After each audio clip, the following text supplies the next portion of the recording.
एक महिला जिसकी उम्र यही कोई 35 साल के करीब रही होगी, वो एक दिन उसका जो हमसफ़र होता है उसको छोड़ कर के चला जाता है, यानी जो उसका पति होता है वो छोड़ कर के चला जाता है और जो महिला है वो परेशान रहने लगती है। लेकिन अब वो उसका मन जो है वो भक्ति भाव में लग जाता है और वो मंदिर पे जाने लगती है और मंदिर पे जाती है तो उसकी मुलाकात एक रामशरण नाम के पुजारी से होती है। जो पुजारी होता है वो दिखने में बेहद हैंडसम होता है, अभी वो जवान होता है।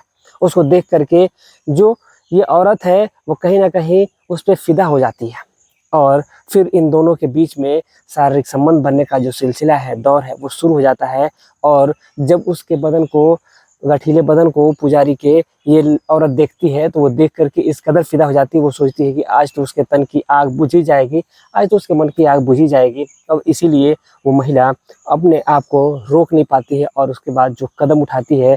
लेकिन सबसे बड़ी बात ये है कि जो उसका अंजाम होता है वो काफ़ी बुरा हो जाता है। उसको सुनने के बाद हर कोई इंसान परेशान हो जाता है, हर कोई इंसान हैरान हो जाता है कि आखिर ऐसा कैसे हो सकता है? एक औरत ऐसा कैसे कर सकती है? एक मंदिर का पुजारी ऐसा कैसे कर सकता है?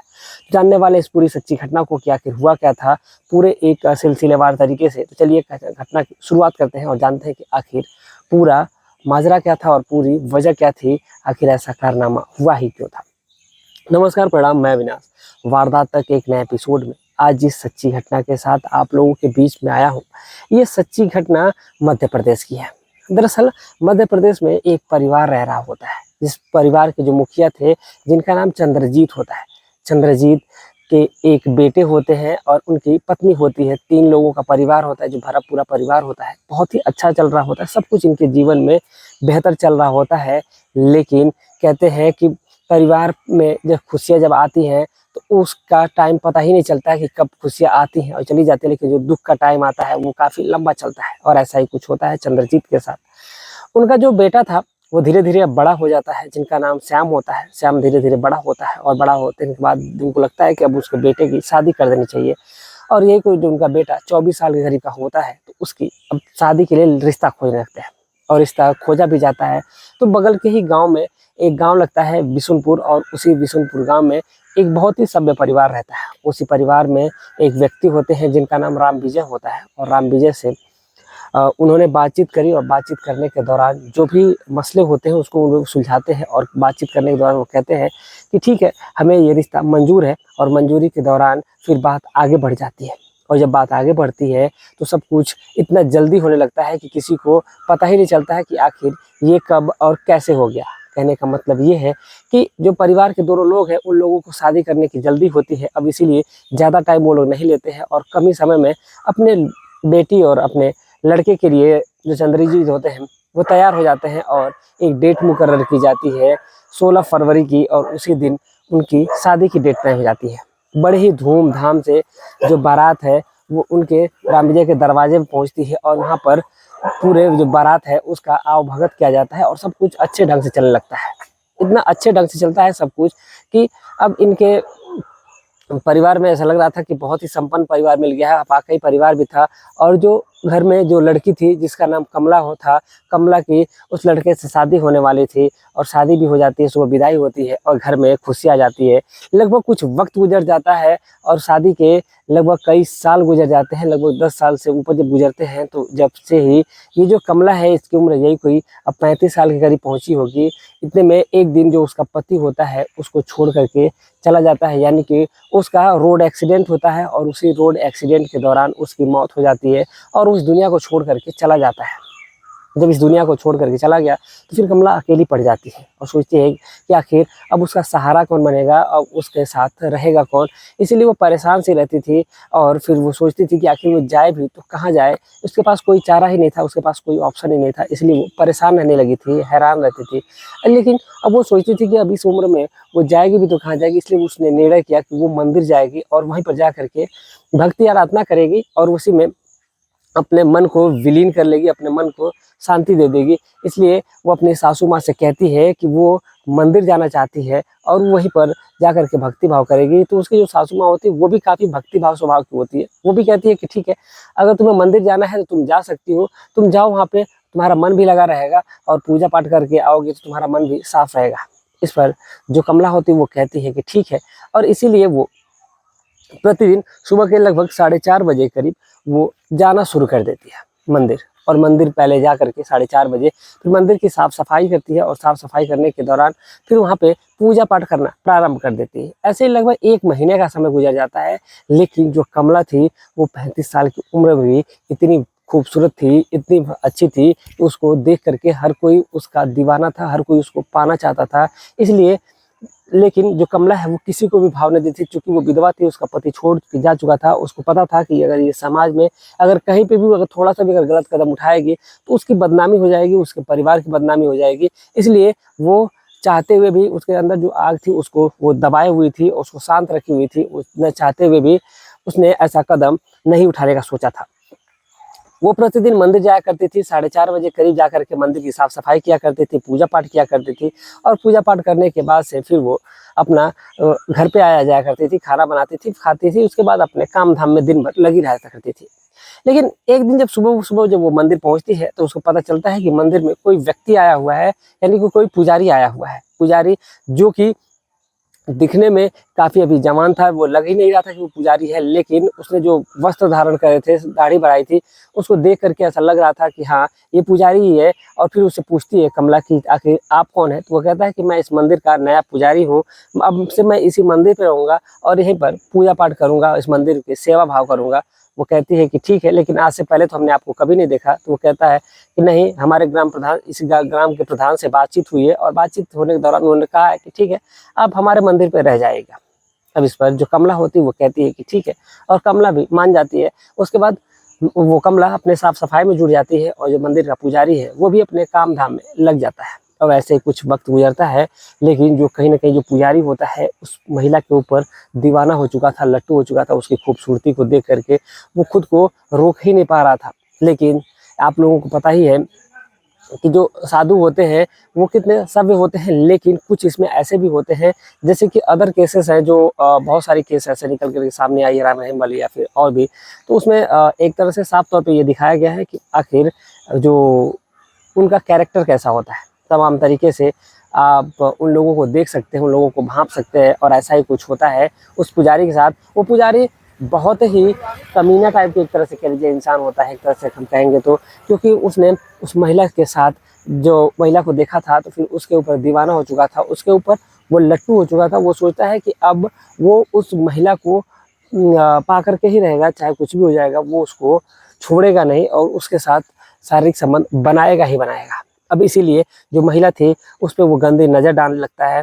और पहले दिन तो ठीक है, दूसरे दिन जब आती है महिला तो उसको वो बैठ करके निहार रहा होता है। और जो कमला होती है वो भी कई सालों की प्यासी होती है और वो भी खुद को देख रोक नहीं पाती है। उसको देख करके वो सोचती है कि काश ये जवान जो है उसके करीब जो पंडित था उसकी ऊंचाई लगभग 6 फीट से ऊपर की थी। उसको देख करके सोचती है कि अगर ये मुझे मिल जाता तो मेरे बदन की आग को बुझा देता। ये सोच करके वो भी उसको भाव देने लगती है। अब जो पुजारी था वो भी कहीं ना कहीं उस पर लट्टू तो था ही। अब उसने मौके का फ़ायदा उठाया और एक दिन उसको अपनी बाहों में जकड़ लेता है और कहता है कमला तुम बहुत ही वाकई खूबसूरत हो, मैं खुद को रोक नहीं पाया। तो कमला कहती है कि आप ये क्या कर रहे हैं। जो फॉर्मेलिटी होती है वो थोड़ी बहुत पूरी करती है, कि कहती है कि आप ये क्या कर रहे हैं, ये सब गलत है। लेकिन जो मंदिर का पुजारी होता है वो कहता है कि कुछ भी गलत नहीं है, जो भी हो रहा है होने दो। जो कमला थी वो तो मन ही मन बहुत ज़्यादा खुश होती है। वो सोचती है कि आखिर अगर ये जो पुजारी है अगर मेरे साथ सब कुछ करेगा तो कितना ही बेहतर होगा, कितना ही अच्छा होगा। इसलिए वो खुद को रोक नहीं पाती है और ये सिलसिला, ये दौर वहीं से एक अलग ही मोड़ पे, एक अलग ही अंदाज में शुरू हो जाता है और एक अलग ही अपना कैरेक्टर सामने आने लगता है। और ये सिलसिला, ये दौर अब वहीं से शुरू हो जाता है। अब ये जो सिलसिला और दौर जब शुरू होता है तो फिर एक बार जो दौर शुरू हो जाता है तो फिर ये क्राइम की दुनिया जो है वो एक बार जब उसमें कोई पैर रख लेता है तो फिर बाहर निकलना बड़ा ही मुश्किल हो जाता है। और फिर ऐसा ही कुछ होता है उस पंडित के साथ और उस महिला के साथ। उन्होंने जब इस दुनिया में क्राइम की दुनिया में जब उन्होंने अपना पैर फैलाया तो फिर वाकई अपने आप में हैरान कर देने वाले सिलसिला हो जाता है। यानी कि जो वो महिला है और जो वो पंडित है, इन दोनों के बीच में जब उस दिन सिलसिला शुरू होता है, यानी कि पंडित उस महिला के बदन से एक एक कपड़े को हटाने लगता है, एक एक कपड़े को अलग करने लगता है। फिर कमला भी उसका साथ देने लगती है और उस पंडित का भी एक एक कपड़ा को हटाने लगती है और दोनों पूरी तरीके से निर्वस्त हो जाते हैं। और वहीं से उनका जो सिलसिला है अब वो शुरू हो जाता है। यानी कि ऊपर मंदिर है, नीचे बेसमेंट है और उस बेसमेंट में बहुत ही अच्छी खासी सुविधा दी गई रहती है, यानी कि उसमें एसी वगैरह सारा कुछ लगा होता है पंडित के लिए। और जो पंडित है उसी का दुरुपयोग करता है, पंडित उसी का गलत फायदा उठाता है और उसी मंदिर के प्रांगण में वो पंडित उस महिला के साथ अपनी हवस की आग को शांत कर रहा होता है। अब ये सिलसिला वहीं से अब से शुरू हो जाता है और ऐसे ही ये सिलसिला अब चलने लगता है, यानी कि वो उस महिला के साथ शारीरिक संबंध बनाता, उस महिला के साथ अपनी हवस को बुझाता। और जब महिला 4:30 बजे उसके पास आती, मंदिर में आती पूजा करने के लिए, तो जो पुजारी है उस महिला के साथ शारीरिक संबंध बनाने लगता और फिर लगभग 8 बजे तक वो दोनों एक दूसरे के साथ शारीरिक संबंध बनाते, एक दूसरे के साथ अपना वक्त गुजारते। और जैसे उसका टाइम होता कमला का तो वो चली जाती और फिर वो बहाना करके फिर मंदिर पे भी आ जाया करती थी कि वो जा रही है, और पूरे दिन में भी वो लोग अपना शारीरिक संबंध बनाते थे, अपनी इच्छाओं को शांत किया करते थे। लेकिन अब ये सिलसिला यहीं पे थमता नहीं है। कहते हैं कि जो बुराई है और वो कभी ना कभी सामने आ ही जाती है। एक दिन जो कमला होती है वो सोई रहती है, यानी कि 23 सितंबर 2023 की बात कर रहा हूँ। कमला सोई रहती है और सोने के बाद जब वो उठती है तो उसकी जब टाइमिंग जो वो देखती है तो लगभग उस टाइम पे 6:30 हो रहा होता है। वो परेशान हो जाती है कि आखिर अब तो आज तो लेट हो गया, अब इसीलिए वो जल्दीबाजी में उठती है और जाने लगती है। मंदिर पहुंचते हैं नहा धो करके, और जैसे पंडित पुजारी उसको देखता है तुरंत उसको अपने बाहों में जकड़ लेता है और कहता है कि छोड़ो, मंदिर की साफ सफाई तो बाद में होती रहेगी, पहले जो करना है उसको करते हैं। और इसलिए मंदिर की जो साफ सफाई होती है उसको वो छोड़ देते हैं। और वैसे ही जो सारी गंदगी है वो फैली रहती है, लेकिन जो पंडित है अपनी मनमानी करने से खुद को रोकता नहीं है, बल्कि उस महिला को लेकर के उसी बेसमेंट में चला जाता है और फिर वहीं पर वो दोनों एक दूसरे के साथ शारीरिक संबंध बनाते हैं और ये सिलसिला वहीं से अब शुरू रहता है। लेकिन जब वो दोनों एक दूसरे के साथ शारीरिक संबंध बना रहे थे तो जो उसके अंदर से सिसकारियों की आवाज़ें आ रही थी, जो अंदर से जो चिल्लाने की आवाज़ आ रही थी उस महिला की, वो कहीं ना कहीं अब धीरे धीरे बाहर भी जा रही थी। एक गांव की ही महिला होती है जो पूजा पाठ करने के लिए मंदिर में आई रहती है, लेकिन जब वो चीखों की आवाज़ सुनती है, जब उसको लगता है कि अंदर कोई सिसकारियाँ निकाल रहा है, तो वो जब मंदिर प्रांगण की जब चक्कर काट रही होती है तो वो अंदाज़ा लगाने की कोशिश करते हैं कि आखिर आवाज़ आ कहाँ से रही है। और फिर उसने देखा भी तो आवाज़ बेसमेंट साइड से आ रही है, तो महिला जो है उधर जाती है और खिड़की से झांकने की कोशिश करती है, झांक करके देखती भी है। और जब देखती है तो अंदर का जो दृश्य था उसको देख करके वो बिल्कुल अवाक रह जाती है, बिल्कुल सन्न सी रह जाती है। वो देखती है कि जो पुजारी है वो बिल्कुल निर्वस्त्र है और जो महिला है वो भी बिल्कुल निर्वस्त्र है। अब इसीलिए वो शोर मचाती है और जाती है गाँव के लोगों को बुला करके लाती है। गाँव के लोग जब आते हैं तो वो लोग उस पुजारी को और उस महिला को जब आपत्तिजनक स्थिति में देखते हैं तो वो लोग उस व्यक्ति को पकड़ लेते हैं, और पकड़ने के बाद नज़दीकी थाने में से पुलिस को बुलाया जाता है।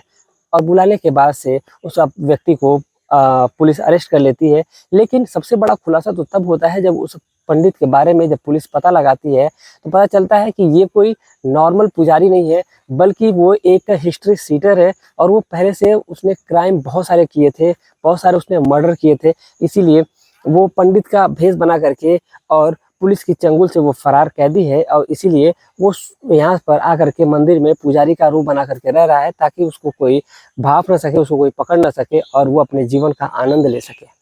पुलिस ने जब उसकी और भी क्राइम की कुंडली खंगाली तो बहुत सारे उसके काले चिट्ठे निकल करके सामने आए, बेनामी संपत्ति आई। तो जब उससे पूछा गया कि आखिर तुमने इस मंदिर को क्यों चुना, तो उसने कहा कि एक रोज जब वो रात को जब यहाँ से दिन को यहाँ से जब गुजर रहा था, उसने इस महिला को देखा था और कहीं ना कहीं उसने महिला पे अपना दिलो जान लुटाने की कोशिश की थी। और फिर उसने इस महिला को अपना शिकार बनाया था और उसने मंदिर को भी चुना था ताकि यहाँ पर वो अपना गुजारा कर सकेगा और यहीं पर वो उस महिला के साथ रंगरेलिया भी बना सकेगा। फिलहाल वो पुलिस की कस्टडी में है। जो महिला है उस पर भी धारा FIR लगाने की कोशिश की गई, लेकिन गांव के लोगों ने समझाया पुलिस को, फिर पुलिस ने भी उस महिला को छोड़ दिया। लेकिन जो वो अपनी सासू माँ के जब साथ रह रही थी, जब उसको इस बारे में पता चलता है तो उसने अपने घर से उस महिला को निकाल दिया। अपने घर से उसने कहा कि तुम्हारा इस घर में रहने का कोई अधिकार ही नहीं है, तुमने इस पूरे समाज को कलंकित किया है, तुमने हमारे बेटे के नाम को भी बदनाम किया है, मरे हुए बेटे की अभी तुमने उसकी आत्मा को शांति नहीं दी है, बल्कि तुमने उसके साथ इतना गलत कर दिया है। जो महिला है अपना बैग वैग उठाती है और वो अपने मायके चली जाती है। फिलहाल जा करके अपने नैहर में यानी कि अपने मायके में वो रह रही है। फिलहाल जो अपराधी है वो जेल की सलाखों के पीछे है और शायद उसका छूटना अभी भी नामुमकिन है, वो अभी छूटेगा भी नहीं। तो ये थी आज की पूरी कहानी। इस पूरे घटनाक्रम को सुनाने का उद्देश्य किसी की भावनाओं को ठेस पहुँचाने बल्कि आपको जागरूक करना है, आपको सचेत करना है। आप जहाँ भी रहें स्वस्थ रहें, सुरक्षित रहें, अपना ख्याल रखें, अपने परिवार का ख्याल रखें। मिलते हैं एक और सच्ची घटना के साथ, तब तक के लिए जय हिंद, जय भारत।